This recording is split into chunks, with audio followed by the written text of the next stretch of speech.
guys, good morning. Another day, singasayo time. Naato dito sa garden, malikan guys. Dili mo awas ang atong mga sabaw. Okay, balik ha. Halog ka. Di pugnan ang kainit.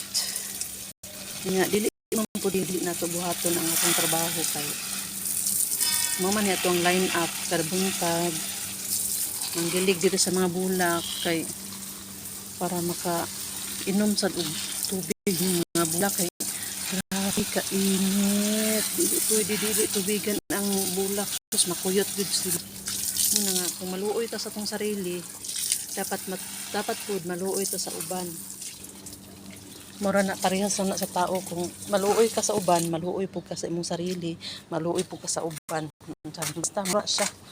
Kung dili na ito buhaton ng pagdilig-dilig din sa garden, buhay kayong mga bulak, mga kuyot na sila, mga matay.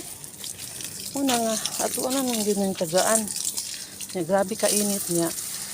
Isa ko kauras din magbabad sa garden, manilhig o magdilig. Usahay pa dyan, naapa dyan dets, dyan ang habisunon, masaibit ako dyan kadli. Maligo lagi sa singot. Di man pwede di taligo kay grabe man dyan, maawas man dyan sa atuang kuan. Maawas dyan sa atuang lawas ang singot, gikan sa ulo hangtod sa lapalapa. Puhon-puhon, kung dili na ko mo abroad dire. So mahinumduman ako ni, makita na ko ang video. Kung unsa jud ay ang ako ang giagian nga kalisod nag-abroad para maglisod-lisod sa kinabuhi. Kay kitagaan man tag ingon aning style nga lifestyle.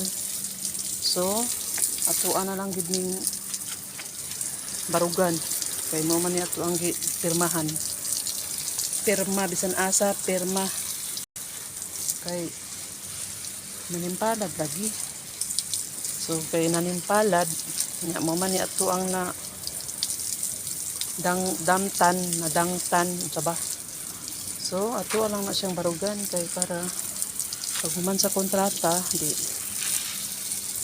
magpa-aircon na ta din sa mall. Kung init sa balay magpa-aircon sa mall. Kung gusto ta mag-shopping nga walay kwarta magtanaw-tanaw lang sa mga display. So yung nana lang atong buhaton no. Kung wala na ta diri antuso na lang ng pila ka bulan kay hapit naman mahuman ning kontrata.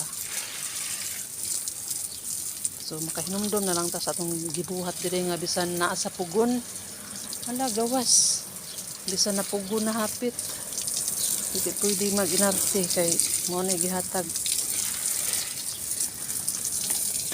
na antos-antos at ta kay kubre man ta di man ta dato wa man ta gipanganak na dato mag-antos sa kinabuhi nagihatag sa Ginoo nato. Kung wala ta hatagi ani dili nindot ang atong kinabuhi kay gihatagan man tag nindot nga kinabuhi sa Ginoo ato ang sundon. Bisan unsa na ka init hala sige padayon. Oh, naligo na ko sa singot oh. Pero in fairness makabalay lang ko gingon ana guys fights na kung tugutan sa Ginoo.